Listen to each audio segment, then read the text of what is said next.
is it a gimmick or not? And we're going to start off with, as we wrap up summer, which is kind of sad. First things first, SPF 100 plus. All right, 3, 2, 1. Well, okay, that's fair. Yeah, I put gimmick, Gloria put gimmick and legit, and I like Gloria's answer better, actually.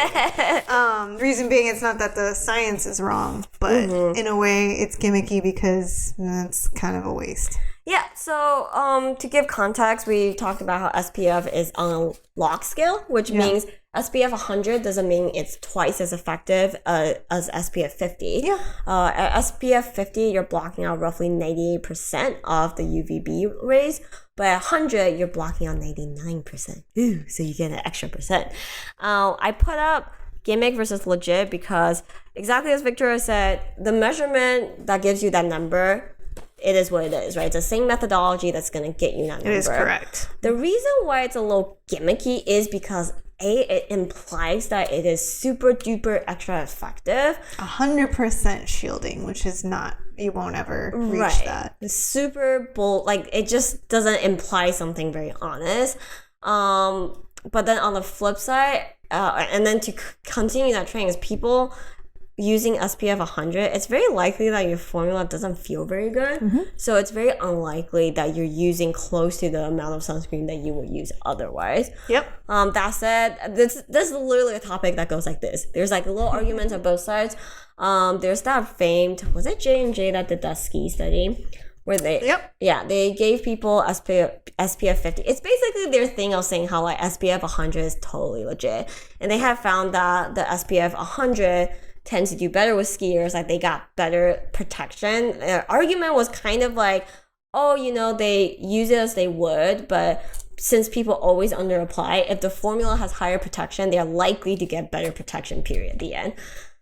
It wasn't quite the case here. So yeah, we always like to remind you, like, please don't try to feel like you're wrestling with yourself to use the highest amount of SPF. Use something that you're going to wear happily every day and reapply. So you've heard that enough. Moving on. All right, next thing. Men's skincare. Is it a gimmick? All right, ready? 3, 2, 1. Yeah, I think it's kind of both, and we'll tell you why. It's one is, you know, is men, first of all, let's start with the simple question of, is men's skin different than women? And in some ways it is, because with testosterone and the androgens, men tend to produce a lot more oil. That's also why acne in men is a lot more common and can be a lot more severe. So with that, yes, and that's why you'll notice that, you know, with men's skincare, probably the only difference you'll see is a difference in texture. But otherwise, the actives, the topicals, the, you know, ingredients that you're using in comparison to women are all the same. Yeah. I actually put up the legit mostly because I'm like, well, how else would I know your product is minty? Or scrubby. Or smells like axe and pine. I need my cedar body wash. I look for men's skincare. So that Old Spice commercial is really for you. Yeah. The other thing that I really like was Ava pointed out is price point for men's skincare versus women. It's significantly different. We have to incentivize men to use better skincare with cheaper formulas. And I think that, but I think that's slowly changing. I think so. I think I've seen a couple men's skincare brand that uses niacinamide. They talk about the retinoids. They talk about sun protection and have a more elevated price tag and more sophisticated formulas because of it. I do think the general sentiments that like they face like an education gap, but what I do like about those brands is like it's at least gender neutral and like and it's good skincare that anyone that skews oily can use. So yeah, talking about our brand. Yeah, Mr. Reliable. No, it's such a good point, and I think the thing we kind of wanted to point out is the question of should you be buying for your gender? Should you, as a male, buy a men's skincare line? And that's definitely not the case.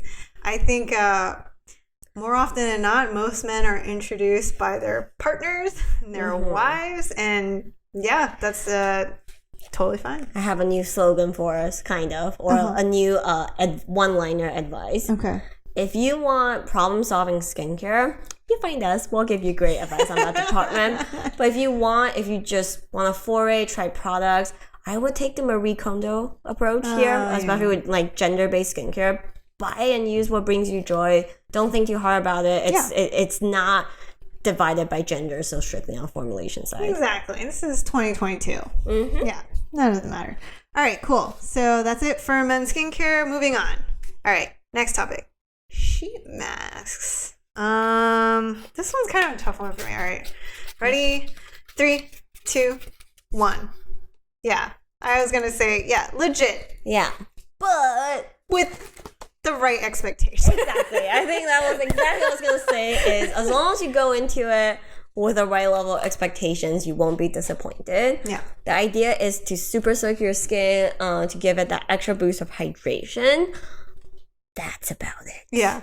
And I think people tend to, this was going to lead into the next topic, but I'm going to push them all together, is like people like to refrigerate. I love refrigerating my sheet masks. And so is temperature a factor in skincare or actually just skin health? And yeah, I guess, Gloria. I guess we are we doing a card for temperature? Oh, you want to do a card? Okay, let's do it. All right, ready. So for hot, cold, does temperature have an effect on skin? All right, ready?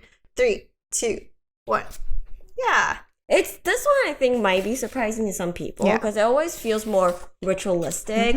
Maybe Spa-esque. not. Yeah, so it feels a little bit gimmicky, like feels nice but doesn't do anything. But there are actually plenty of studies out there that show the effects of heat and cold on skin. And generally speaking, it's still not a precise science. There's a lot of like how you use it type of benefits. So with cold, it is generally speaking soothing and does make a meaningful impact on inflamed skin. Yep. So putting your sheet mask in the fridge is nice. It's as soothing and hydration combined into one.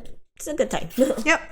Agreed. All right. So this is our last topic. It's going to be a few things, but this is in the world of devices. Oh. Yeah. So I think this one is definitely tough. So we'll see where we land. So the first thing is LED masks and microcurrent devices. I'm going to lump them together because I think they're all generally in the same realm. All right. Ready? 3, 2, 1. Yeah. So we both held up legit and a gimmick. Gloria. I feel like this whole category, I'm gonna be tempted to keep holding up both signs because most of these devices are based in science, and there's a lot of data on it works. But the problem is the home devices. The legitimacy vary wildly, and it's really tough to say whether or not what you buy on Amazon or honestly even more expensive brands, are they really validated? Is it giving you the right wavelength of the light or the right amount of microcurrent? That output level, is it controlled? What happens if you forget to charge it? You know, all these things are not things you can find out very easily. So that's why, like, with these, it's like, okay, it works. But again, if it teeters into the price point of you can just go in office with a real deal, 100%. You should probably just do that. And definitely look for more data. There are some devices that do better than others and like doing more studies. The issue also is, you know, with channels like Amazon, you may feel like you're getting a steal on an LED device, but those wavelengths, the strength, the time, all of that is calculated in whether or not you can get those skin effects that they're trying to tackle. So yeah, definitely tough to say. Look for more research. And I was also going to say that I'm a firm believer in like the professional administrator matters. I had the chance to dabble in those Tria devices back in the day. They have a hair removal one and they had an anti-aging one. I've tried them both. The anti-aging one, I was really young at the time. I was in my 20s. I was like, whatever. But the hair removal one, I've done it in office. I was like, oh, it's so good. I can spot treat it with this at home thing. It is not the same. Pain just feels 20 times worse at home by yourself. And I'll get 2 spots. I'm like, oh, okay, that's good. And when it didn't really work really well, I'm like, well, to be fair, I didn't sit through there and like get every angle and every, like, it's just different than doing it in office. I think and not just that, is when people are clinically trained to use, professionally trained to use these devices, they can actually monitor how your skin is doing with these devices, and such as, looking for signs of irritation, reactions, and we're also talking about things like microneedling as well. There are, on top of the strength, having a professional do it can probably guarantee better results than shelling out for a $500, $600 device with probably better performance. So yeah. All right, next one. All right, so the next one is face rollers, and it sounds generic, but that can be anything from a jade roller to a massage thingamabob kind of thing. All right, ready? 3, 2, 1. Yeah.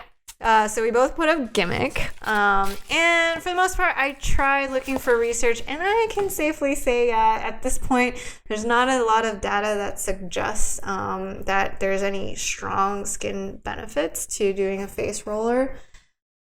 But we always say that if it brings you joy, don't let us tell you not to do it. So in Asian culture, they're obsessed with the V-shaped face. Like the tiny face is very in. It has been very in. And they used to have, or I guess they still do, have this roller where it's like literally 2 rolls and there's a handle, and you can massage both sides of your cheek. And it goes like boop, boop, boop, boop, boop, boop, boop. And it's supposed to help you like slim down your face. And I think it's silly, but once in a while I'm watching TV, I'll be like, I just sit there with a stupid look on my face and like rolling my face with a massage tool or something. Instant toning is definitely a hot topic. Yeah, it's like kind of those things like, do I believe? Me. But I'll do it for funsies. Yeah, it doesn't hurt. Exactly. It doesn't hurt. I did want to share, though, I did find one paper that actually tried to look at this. And it's really interesting. So they wanted to look at the vasodilation response to doing face rollers. And what that means is just your blood vessels underneath your skin are dilating. And they did see that after doing this 5-minute massage of face rolling. By the way, sorry, when you're rolling your face, 5 minutes feels like an eternity. It is a long time. I know, exactly. I was like, dang, you have to really be into whatever you're doing to just, do that. Totally agree. So 5 minutes for 5 weeks. And wait, every day? Every day. And so this is for 12 subjects, and they did it on one cheek to do a comparison. So they walk out lopsided? I don't know. So anyways, maybe. But they, I guess with this massage, they took when they measured it, they did notice there is a significant increase in that vasodilation. And they did see a difference. But the issue with it is, what does vasodilation mean in terms of benefits? I don't know. I tried looking into it. People have this theory that, when you have increased blood circulation, that's increased flow of, better movement, movement of, what is it? Not nutrition, but general molecules that are good for your skin to places that reach better places of your skin. So anyways, it's there's very little. You know what I bet increases micro dilation at night? Chomping and grinding. Consistent movement. Maybe all along we're just going to the face gym at night. It's not bad. As good as getting a face slap for half an hour. And I'm not paying anyone to do it. I grind naturally. Yeah. So anyways, it's a gimmick at this point. Yes. Until science says otherwise. All right, cool. So that's face rollers. All right, we're going to end on the last one. Kind of going back to the beginning of our podcast, which is Gua Sha. Yeah. And this is in the context of, is it good for skin? All right. So 3, 2, 1. Yeah. For skin, we would say it's a gimmick. But if we want to say for general health, we'd probably tag on a legit. And reason why is because there's actually science on it. It's kind of cool. That's actually kind of not surprising to me, but a lot of these more traditional treatments, a lot of times you can't find any big data around it. And I've always liked these like handheld massage type guasha as tools. Like there is like some really well designed ones, the way it's weighted, the way it fits in your hands, like pretty well thought out, and you can really put a lot of power into it. And I like it for my shoulder pains. Yeah.